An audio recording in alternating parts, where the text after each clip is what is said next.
Assalamualaikum warahmatullahi wabarakatuh. Welcome back to my channel, di channel Ayu.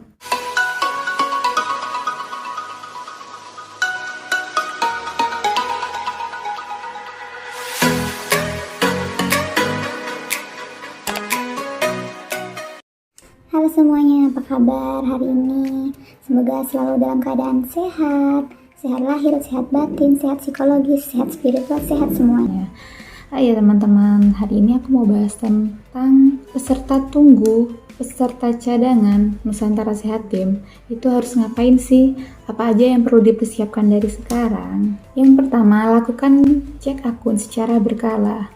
Kalian bisa melakukan pengecekan akun nggak harus setiap jam. Bisa setiap hari, setiap malam. Kemudian kalau misalnya lebih malas lagi, itu minimal bisa 1 minggu sekali.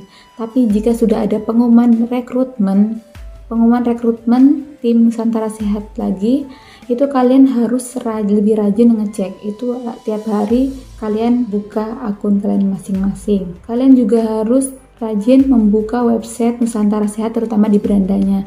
Karena pengumuman rekrutmen Nusantara Sehat itu biasanya selalu ada di beranda Nusantara Sehat di webnya itu. Jadi kalian harus juga sering cek di berandanya. Jika misalnya sudah ada berita pengumuman rekrutmen batch berikutnya Nusantara Sehat Team, kalian harus siap-siap lebih rajin membuka akun kalian masing-masing. Karena biasanya saat rekrutmen buka itu ada kesempatan kalian buat dipanggil.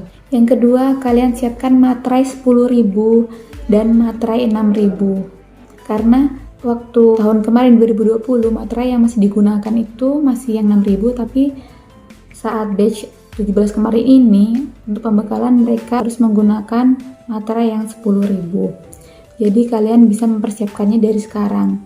Siapa tahu tempat kalian jauh dari tempat jualan materai, jadi bisa disiapkan dari sekarang. Karena kita nggak tahu kapan rekrutmen batch berikutnya itu dibuka. Yang ketiga, siapkan laptop atau bisa juga komputer atau HP. Tapi lebih aku saranin kalian menyediakan laptop atau komputer, karena saat Zoom nanti itu ada materi-materi yang disampaikan pemateri itu dengan seperti Word, dan kalau misalnya pakai HP itu sebenarnya bisa tapi kelihatannya kecil gitu. Jadi lebih efektif, lebih fokus, lebih bagusnya tuh menggunakan komputer. Tapi tidak ada salahnya siapkan juga HP beserta koneksi internetnya disertai dengan aplikasi Zoom.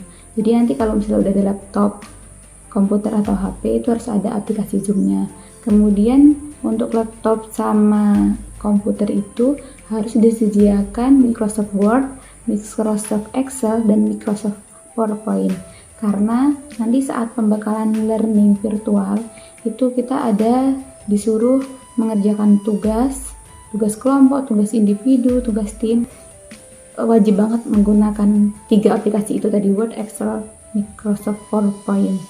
Kemudian kita juga kalau bisa sediakan headset, karena biar kita bisa lebih fokus saat mendengarkan materi. Nah, untuk pembekalan secara online virtual learning ini itu biasanya dilakukan selama kurang lebih 5 minggu.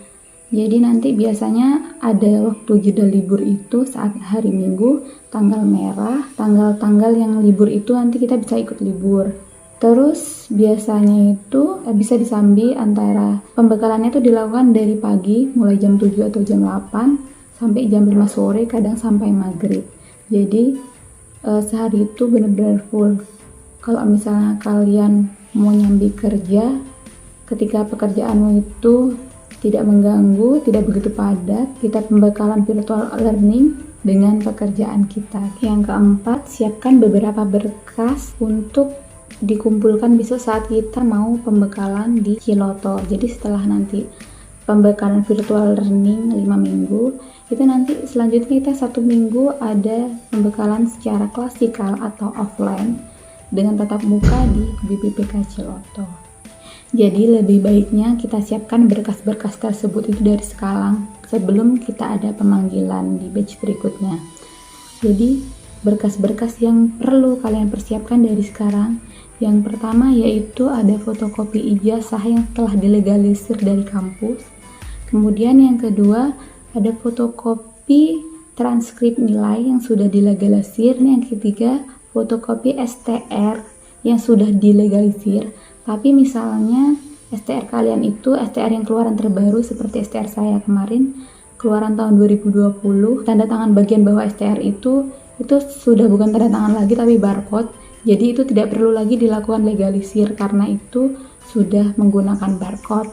Kemudian siapkan pas foto 4x6 itu sebanyak 2 lembar dengan background warna merah. Itu minimal kalian 2 lembar, tapi lebih baiknya kalian menyiapkan lebih banyak lagi untuk persiapan lagi misalnya di tempat lahan nanti. Karena nanti saat di tempat lahan kita itu perlu melakukan kayak pembuatan SIPB, surat izin, kayak saya kan bidan, jadi surat izin praktek bidan, jadi kita perlu mengumpulkan beberapa berkas sampai foto. Siapkan fotokopi KTP 2 lembar minimal, jadi nanti untuk pemberkasan biasanya diminta cuma 2 lembar saja, jadi siapkan dari sekarang. Apabila rumah kalian jauh, jadi nanti saat pemberkasan kalian udah siap-siap, ini nih berkasnya saya sudah ada gitu. Kemudian siapkan fotokopi NPWP 2 lembar. NPWP itu nomor wajib pajak kendaraan. Jadi nanti misalnya kalian belum punya NPWP, jadi kalian buat dari sekarang. Daripada nanti kalian harus waktu pembekalan baru bikin, itu kan nanti kayak aduh banyak banget nih yang perlu disiapin berkasnya. Jadi lebih baiknya kalian siapkan dari sekarang. Karena bikin NPWP ini bisa digunakan jangka panjang. Kalian bisa daftar online karena sekarang sudah modern, jadi kalian bisa daftar online. Nanti misalnya pas hari H kalian dipanggil kok kalian belum punya kartu NPWP, hanya punya kartu bukti registrasi online-nya. Bukti registrasi online itu ada seperti gambar kartunya, itu ada nomor NPWP. Nah itu di fotokopi, di print saja tidak apa-apa, tidak masalah kayak saya kemarin. Dan siapkan juga fotokopi kartu BPJS sebanyak 2 lembar. Ingat ya teman-teman, kartu BPJS itu wajib aktif. Jadi nanti sebelum kalian pemberkasan, pas pemanggilan itu, kalian harus mengaktifkan kartu BPJS kalian. Karena kalau misalnya nanti ada tagihan tunggakan, itu nanti akan bermasalah saat kalian sudah ditempatkan di tempat penugasan. Nanti misalnya punya kalian ada tunggakan tuh berapa bulan nggak bayar, tagihannya 2 juta, ya udah nanti kalian tetap wajib bayar 2 juta gitu. Sebenarnya nanti kita kalau sudah dilakukan penempatan, sudah ditaruh di penempatan, BPJS itu sudah tidak bayar lagi karena sudah dipotong dari gaji kita. Tapi kalau misalnya ada tunggakan itu harus dilunasi terlebih dahulu, baru BPJS yang dari kementerian itu baru bisa diaktifkan. Nah nanti tuh sebenarnya masih ada beberapa berkas lagi yang perlu kita buat, kita siapkan, tapi itu lebih baik saat pembekalan offline gitu ya. Jadi berkas-berkas tersebut itu seperti fotokopi SKCK yang dilegalisir, karena SKCK itu hanya berlaku 6 bulan. Jadi kalian bikinnya nanti saja saat kalian mau berangkat. Kemudian yang kedua yaitu ada surat bebas narkoba. Nah surat ini kalian bisa bikin di rumah sakit, tapi kalau bisa di rumah sakit pemerintah ya, atau di gedung narkoba itu kalian juga bisa. Karena saya kemarin bikin di situ, saya habis kurang lebih 290.000. Itu kalian bikinnya nanti aja kalau kalian sudah benar-benar dinyatakan lolos pembekalan dan mau berangkat pembekalan offline. Kemudian kita nanti ada suruh nyiapin berkas itu tadi, surat pernyataan yang telah diupload di BPPK Ciloto itu tadi, dan surat pernyataan pembekalan. Jadi ada 2 surat pernyataan. Nanti kalian kalau sudah upload ke web NS ketika sudah lolos pembekalan, itu berkasnya atau lembarannya kalian simpen setelah diupload itu, jangan dibuang karena nanti akan digunakan saat dimintain pengumpulan berkas. Kemudian nanti juga ada kita disuruh menyiapkan surat keterangan sehat. Surat keterangan sehat bebas dari pasca operasi. Kemudian di situ surat keterangan sehat itu dilampirkan HB kita tuh normal gitu ya. Jadi surat sehat ini kita bisa minta di puskesmas atau di rumah sakit pemerintah, jangan di swasta. Nah setelah itu nanti kita juga disuruh mengumpulkan surat rapid test lembaran rapid test. Jadi itu biasanya rapid test itu maksimal H-3 sebelum keberangkatan ke Ciloto itu kita disuruh bikin gitu. H-1 juga boleh, nanti minta surat rapid testnya bisa di rumah sakit, puskesmas, atau bisa juga di bandara. Nah, untuk berkas berikutnya itu surat isolasi mandiri. Jadi nanti kita mengunduh atau mendownload surat pernyataan isolasi mandiri di BPPK Ciloto, di webnya BPPK Ciloto itu kalau kita sudah melakukan isolasi mandiri selama 14 hari kalau nggak salah. Ya, selama 14 hari nanti kita download, kita isi. Terus kita tanda tanganin gitu. Kemudian berkas yang terakhir yaitu saat nanti kita mau berangkat ke Ciloto dari rumah masing-masing, kita kan nanti disuruh beli tiket pesawat buat ke Jakarta. Ke Jakarta itu nanti menggunakan uang pribadi masing-masing. Jadi nanti kita di Ciloto, uang pesawatnya nanti diganti dengan uang Kementerian Kesehatan. So, saat kalian nanti udah beli tiket bukti pembelian pesawat sama boarding passnya itu jangan dihilangin, karena itu sebagai bukti. Apabila bukti itu tidak ada, jadi uang yang kalian keluarkan untuk membeli tiket pesawat tadi itu tidak berlaku gitu. Terus gimana Kak yang rumahnya hanya sekitar daerah Ciloto, Bogor yang dekat situ tidak pakai pesawat? Apa itu dapat uang transport? Iya, jadi tetap dapat. Kalau nggak salah kemarin tuh dapat 400.000 kalau nggak salah ya. Temenku ada yang di rumah daerah situ, dia juga dapat uang transport meskipun dia tidak mengeluarkan seperti biaya tiket pesawat, tiket bis atau tiket apapun itu. Kelengkapan yang kelima yaitu kelengkapan pribadi seperti pakaian. Nah, nanti yang perlu kalian persiapkan itu kalian harus nyiapin 2 buah baju kemeja putih bahan katun. Bahannya kurang lebih seperti ini kurang lebih. Kemudian celana panjang selain jeans warna hitam itu 2, sepatu pantofel hitam tertutup dan tidak berhak. Buat kalian yang berhijab, kalian siapkan hijab warna hitam ya. Boleh hijab segi 4, hijab pasmina, tapi tidak boleh hijab yang bergo, yang model kayak mukena itu ya, itu tidak boleh, tidak dianjurkan. Nah, siapkan juga baju training atau baju olahraga. Jadi kalian nanti paling nggak nyicil lah dari sekarang itu kalian beli celana olahraga, nanti atasannya kaos. Boleh juga kalian bawa atas bawah itu modelnya training atau baju olahraga satu setel, itu juga boleh. Nah, kemudian siapkan juga kaos kaki hitam. Sebenarnya nanti di Ciloto kita sudah disediakan kaos kaki. Kalau nggak salah 2 atau 1 ya kemarin itu. Tapi lebih baiknya kalian nyiapin juga karena kita di sana seminggu itu kaos kaki kita nggak sempet nyuci karena kegiatan kita tuh padat banget dan mau nyuci juga bingung mau jemur gimana ya. Kemudian siapkan juga dasi hitam. Jadi dasi hitam itu kalian siapkan saja 1 karena dasi hitam nanti bisa dipakai ulang. Hari ini dipakai, bisa dipakai karena itu kan tidak kotor dan melekat di badan. Jadi kalian beli 1 saja. Itu nggak usah beli yang mahal-mahal karena dipakainya hanya waktu di Ciloto saja. Kemudian kita juga nyiapin jaket ya, karena di Ciloto itu suhunya kalau nggak salah 9 derajat. Jadi lumayan dingin bagi kalian yang alergi dingin atau nggak betah di dingin itu mungkin dingin banget. Tapi kalau aku kemarin sih biasa aja, jadi nggak begitu dingin kalau nggak pagi banget. Tapi kalau pagi banget itu memang terasa bener-bener dingin karena di daerah Ciloto itu daerah puncak, daerahnya dingin sekali. Nah, kemudian kalian juga harus nyiapin payung. Mantel boleh, tapi menurut aku itu lebih penting payung. Kenapa? Payung apakah dipakai di Ciloto? Enggak. Jadi di Ciloto itu nggak perlu payung karena kita di Ciloto nanti tuh bakal dijemur bukan, jadi payung nggak diperlukan. Payung itu diperlukan nanti saat kita sudah berada di lapangan.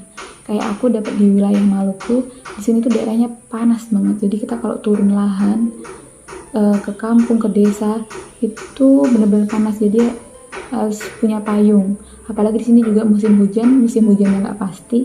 Jadi kita harus nyiapin payung itu wajib banget ya menurut aku. Kemudian kita harus nyiapin masker.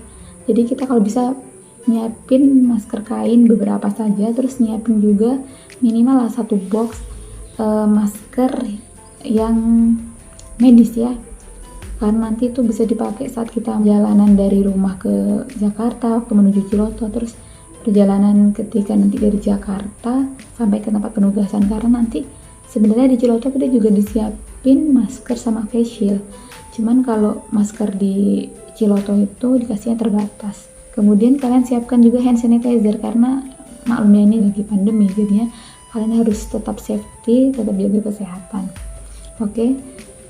Dan jangan lupa juga kalian harus siapkan alat tulis, karena di Ciloto nanti kalian tuh nggak bisa namanya keluar izin mau ke toko beli ini beli itu tuh nggak bisa. Jadi kalian harus siapkan dari sekarang pulpen, tip, penggaris atau apa itu kalian siapkan sendiri ya dari rumah. Karena di tempat penugasan nanti juga itu belum tentu ada, apalagi yang dapat wilayah sangat terpencil. Nah, kita juga tadi udah nyiapkan laptop ya. Laptop tuh wajib, nggak wajib sih sebenarnya, nggak bakal ditanya. Cuma nanti ketika kita mengerjakan tugas di Ciloto, mengerjakan laporan saat di lahan, kita tuh memerlukan laptop. Jadi kalau bisa, siapkan juga laptop. Terus tadi ya, yang kartu BPJS itu kalian wajib aktifin. Ya, kalian minimal punya nomor NPWP-nya. Nah, kemudian kita juga nyiapin kayak pakaian buat nanti waktu di puskesmas. Sebenarnya kita itu udah dikasih seragam dari Kementerian Kesehatan, kayak baju NS PDH-nya 2, kemudian baju kaos NS-nya 1, jaket 1, topi 1 itu. Tapi di setiap puskesmas beda, ada yang dia minta untuk hari Senin atau Selasa itu kita menggunakan keki. Jadi kalian kalau bisa sebelum ke tempat penugasan, kalian kepoin kakak-kakak kalian atau orang yang ada di puskesmas penugasan kalian itu. Tanyakan di sana seragamnya perlunya apa aja gitu. Kalau butuh keki, berarti kalian juga mempersiapkan baju keki gitu. Kemudian siapkan juga mangset, khususnya buat yang berhijab. Karena baju Nusantara Sehat, PDH terutama, itu bajunya tuh baju lengan pendek. Jadi kita perlu mangset gitu ya, karena berhijab kan, jadi perlu mangset. Kita siapkan beberapa mangset ya, minimal 3 mangset. Perlengkapan pribadi, baju pribadi itu bawa sesuai kebutuhan saja, jangan banyak-banyak. Misalnya butuh batik ya bawa 1 saja, baju tidur, terus baju main atau baju apa itu kalian bawa secukupnya saja. Karena nanti saat di Ciloto itu nanti bagasinya itu dibatasin maksimal hanya 20 kilo. Kalau bisa kalian dari rumah ke Ciloto itu bawanya itu paling 15 kilo atau 15 kilo saja, karena nanti di Ciloto itu kita dapat paket seragam banyak. Itu sekitar ada 5 kiloan atau 5 kilo sampai 10 kilo lah kalau nggak salah. Jadi bagasinya kalau overload kalian nanti harus bayar sendiri gitu ya. Jadi nggak usah bawa banyak-banyak, bawa secukupnya aja yang penting-penting. Dan mungkin kalian sekitar Juli ya, Juli itu nanti ada rekrutmen. Berdoa saja kalian sebagai cadangan dipanggil semua ya, amin. Nah, tips yang terakhir dan yang harus dipersiapkan yang terakhir itu, kalian harus banyak-banyakin doa, banyak-banyakin amal, banyak-banyakin sodako, minta doa sama restu orang tua, karena kita nggak tahu doa yang bakal dikabulin yang mana. Oke deh teman-teman, cukup segitu saja. Nanti kalau misalnya ada yang perlu ditanyakan, kalian bisa tanyakan di kolom komentar. Ayo pamit undur diri dulu. Assalamualaikum warahmatullahi wabarakatuh.